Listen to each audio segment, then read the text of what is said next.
We said it would be a change for good that Donald Trump has been elected as the President of the United States. However, it could have a positive effect on our country, as Starmer could be forced into a huge U-turn. In today's video, we will discuss it, whilst also going over all of the latest news from up and down the country. But first, hit the like button and subscribe to the channel and join our fast-growing community.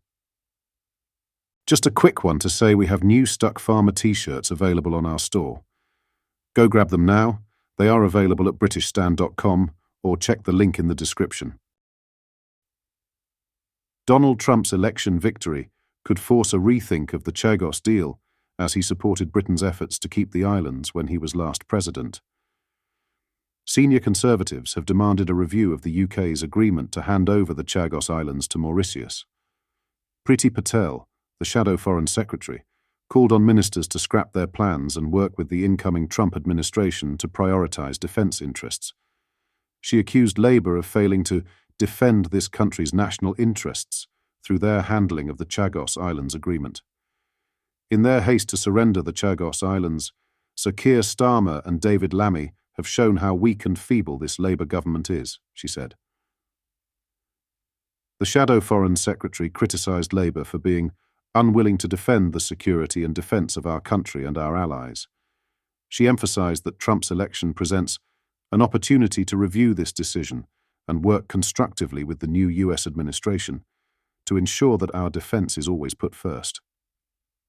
The deal, announced last month, would transfer sovereignty of the British Indian Ocean Territory to Mauritius, including a 99-year lease arrangement for the US military base on Diego Garcia.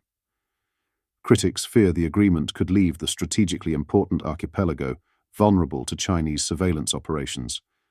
Several senior Republican figures have voiced strong opposition to the Chagos Islands agreement.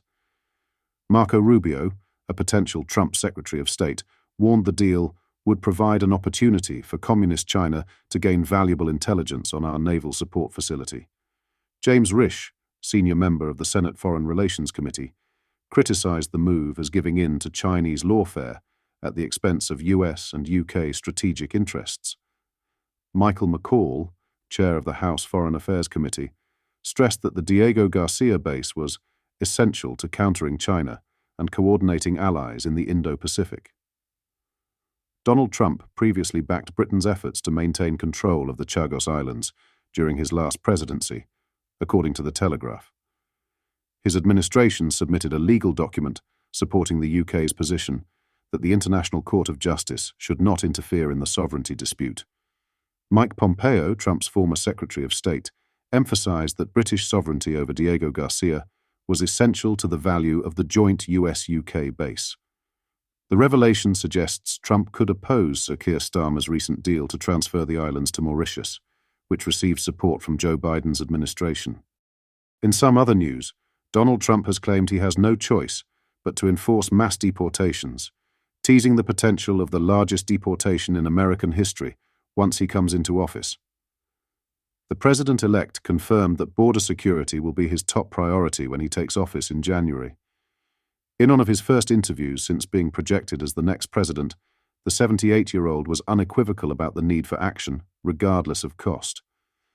"It's not a question of a price tag," Trump told. "It's not, really, we have no choice." The president-elect emphasized his focus would be on removing those who have committed serious crimes and drug-related offenses, teasing plans for the largest deportation effort in American history. He said, "When people have killed and murdered, when drug lords have destroyed countries, and now they're going to go back to those countries because they're not staying here." House Speaker Mike Johnson has estimated that 4.5 million illegal migrants will be first priority for removal. Johnson specified that those who've already committed crimes would be targeted, including individuals who have committed minor offences. "They're in the system now shoplifting or whatever it is, or done things that are untoward or unlawful," Johnson explained. Despite his tough stance on illegal immigration, Trump emphasized he remains open to legal migration into the United States. He said, "We obviously have to make the border strong and powerful. We have to, at the same time, we want people to come into our country." "I'm not somebody that says, 'No, you can't come in, we want people to come in.' Lastly, Prince William's devastation at his wife and father being diagnosed with cancer and their subsequent battles against the disease has been laid bare in a raw and emotional interview. The Prince of Wales called 2024 the hardest year of his life, describing it as dreadful and brutal. It is rare to be given such an intimate insight into the Prince of Wales's feelings on a matter as personal as this. William spoke about the difficulty he faced trying to get through everything else on his plate and staying on track during this period of uncertainty. The Prince also made clear his feelings of pride regarding the way both Kate and King Charles have handled their cancer battles. The Princess has made 3 public appearances since her cancer diagnosis, including attending Trooping the Colour in June, Wimbledon in July, and undertaking her first joint public engagement with Prince William in Southport last month. In September, Kate confirmed that she had completed her course of preventative chemotherapy treatment. Prince William also provided a health update on the Princess of Wales during his interview in South Africa, saying, "She's doing well, doing well." King Charles stepped back from royal duties for a couple of months once his cancer diagnosis was confirmed. However, the monarch returned to undertaking public engagements in late April. Kate and King Charles's health concerns have rocked members of the royal family. Prince William said during his interview, "From a personal family point of view, it's been brutal." William and Kate share 3 young children. The Princess of Wales confirmed in her message to the world, announcing her diagnosis in March 2024, that her children were aware of her condition.